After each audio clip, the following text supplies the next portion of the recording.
عہد کی جنگ جیتنے کے بعد ابو سفیان فل کانفیڈنس میں آ گیا کہ اب تو ہم ان مسلمانوں کو چھوڑیں گے نہیں. تو انہوں نے پورے عرب سے 10,000 لوگوں کی فوج تیار کرنا شروع کر دی. 10,000. پتہ ہے 10,000 کتنے تھے؟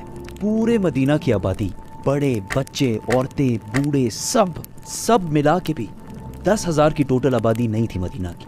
کافروں کی ان تیاریوں کا جب رسول اللہ صلی اللہ علیہ وسلم کو پتہ چلا تو انہوں نے جلدی ایک میٹنگ بلائی جس میں سب کو پتا تھا کہ لڑائی تو امپاسبل ہے، کچھ اور ہی کرنا پڑے گا. اس میٹنگ میں ایک فورن نیشنل سلمان فارسی بھی بیٹھے ہوئے تھے. انہوں نے ایڈوائس دی کہ دیکھو مدینہ ویسے بھی تینوں طرف سے پہاڑوں کی وجہ سے سیف ہے، ہمیں صرف ایک سائڈ کو سیکیور کرنا ہے اور وہ ہے مدینہ کی ناردرن سائڈ. اور مدینہ کے اندر جو یہودی ہیں تو وہ تو ہمارے دوست ہیں، ہمیں ان سے کوئی مسئلہ نہیں ہے. تو اگر ہم صرف اس ایک سائڈ پر ایک ٹرینچ یا خندق بنا لیں تو تب ہو سکتا ہے کہ لڑائی کا ہمارے پاس کوئی چانس ہو. یہ رائے ساروں کو بہت پسند آئی اور ڈائریکٹ ٹرینچ پہ کام شروع ہو گیا. ہر 10 صحابیوں کو 120 فٹ جگہ کھودنے کا ٹاسک دیا گیا. ایک منٹ، 120 فٹ کتنے ہوتے ہیں؟ لیٹس سے یہ کرولا گاڑی ہے، ٹھیک ہے، گڈ اولڈ ٹویوٹا کرولا. اس جیسی 8 اور کرولا گاڑیاں ہوں اور 5 ان کے نیچے ہوں. اتنا اور یہ سارا کام ان کو ایسی حالت میں کرنا تھا کہ بھوک کی وجہ سے پیٹ پر پتھر باندھے ہوئے تھے.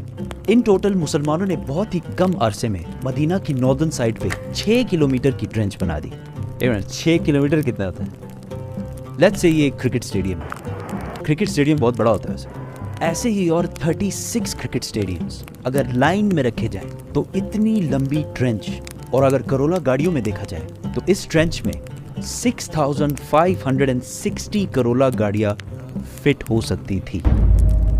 خندق کھودنے کے دوران ایک بہت بڑا پتھر بہت کوشش کے بعد بھی ٹوٹ ہی نہیں رہا.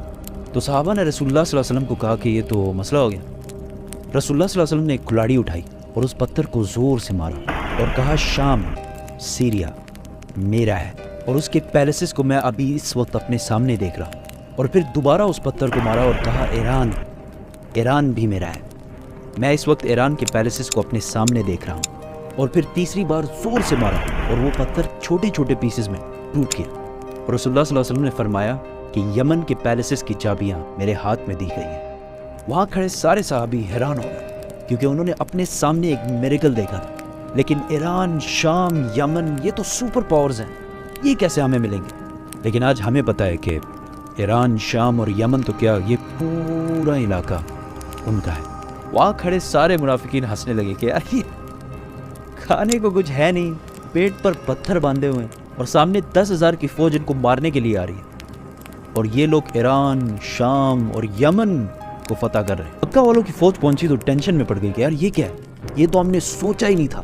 اینڈ ٹو بی آنیسٹ اگر وہ لوگ ڈائریکٹ حملہ کرتے، سرپرائز اٹیک، تو مسلمانوں کو ختم کر سکتے کیونکہ ان کی فوج پورے مدینہ کے آبادی سے زیادہ تھی. دونوں فوجیں سامنے آئیں اور بس دور سے ایک دوسرے کو دیکھنے لگے.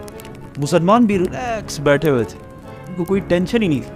اگر کوئی ان کے فوج سے سامنے آتا تو مسلمان اس کو تیروں سے مار دیتے. کافی دن یہی سسٹم چلتا رہا اور آخر کافروں کے ایک گروپ کو غصہ آیا اور انہوں نے کسی طریقے سے اس ٹرینچ کو کراس کر کے اندر گھس گئے. اور اس گروپ میں ابو جہل کا وہی بیٹا اکرمہ بھی تھا، لیکن حضرت علی نے جا کے ان کے لیڈر کو مار دیا اور وہ سارے واپس بھاگ گئے. ایسا لگ رہا تھا کہ کلیئرلی مکہ والے جنگ ہار رہے ہیں. لیکن یہاں ابو سفیان نے ایک بہت زبردست گیم کھیلی کہ مدینہ کے اندر تو ہم نہیں گھسا، لیکن مدینہ کے اندر جو یہودی ہیں ان کو مسلمان کبھی اچھے نہیں لگتے. ان کو اگر ہم کسی طرح کنونس کریں اور وہ مسلمانوں کے گھروں میں ان کی عورتوں اور بچوں پر حملہ کریں تو مسلمانوں کو ضرور پیچھے ہٹنا پڑے گا اور ہم ان پر حملہ کر دیں گے. اور یہودیوں نے ڈائریکٹ ہاں کر دی اور سارے معاہدے جو مسلمانوں کے ساتھ کیے تھے توڑ دیے. ناؤ مسلمان عہد کی طرح دو فوجوں کے درمیان میں پھر پھنس گئے اور یہودیوں نے آہستہ آہستہ مدینہ کے اندر صحابہ کے گھروں کو ریڈ کرنا شروع کیا. مسلمان اب اس ٹینشن میں پڑ گئے کہ وہ اپنے گھروں میں اپنے عورتوں اور بچوں کو بچائیں اور یا مکہ والوں کی فوج سے ادھر لڑیں.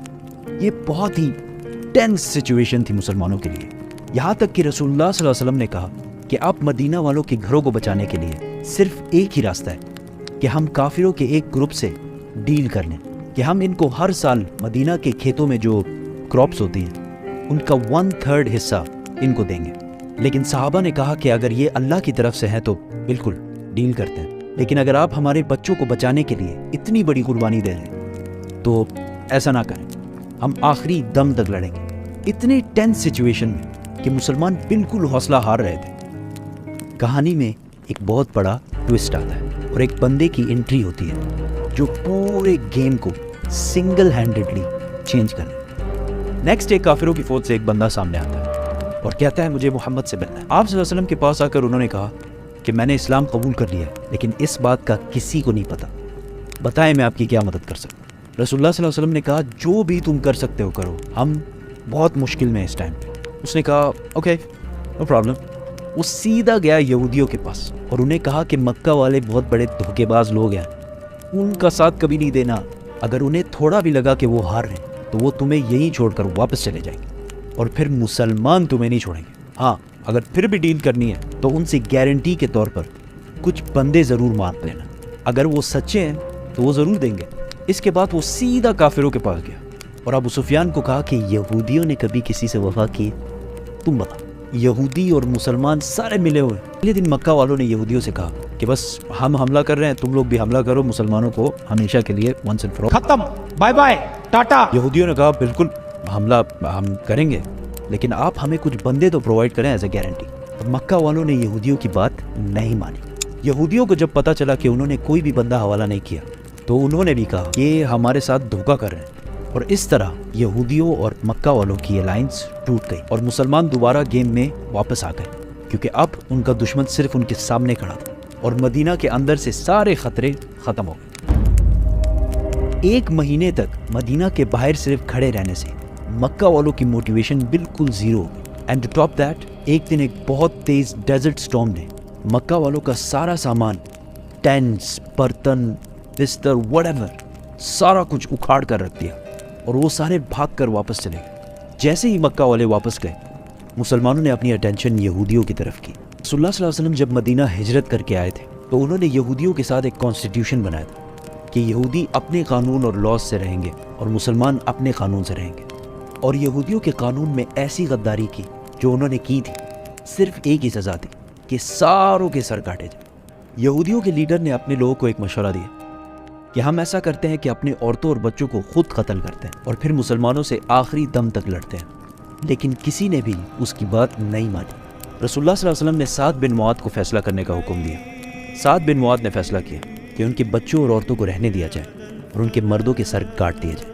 یہودیوں کے قانون کے حساب سے یہ ایک کم درجے کی سزا ان کو دی گئی تھی۔ اس کے بعد پورے عرب کو سمجھ آ گئی کہ مسلمانوں کے ساتھ اب اور کچھ بھی نہیں ہو سکتا، اور مسلمان پہلی بار ایک فری اور اسٹرانگ کنٹری بننے لگے، اور محمد صلی اللہ علیہ وسلم ایک اسٹرانگ بادشاہ۔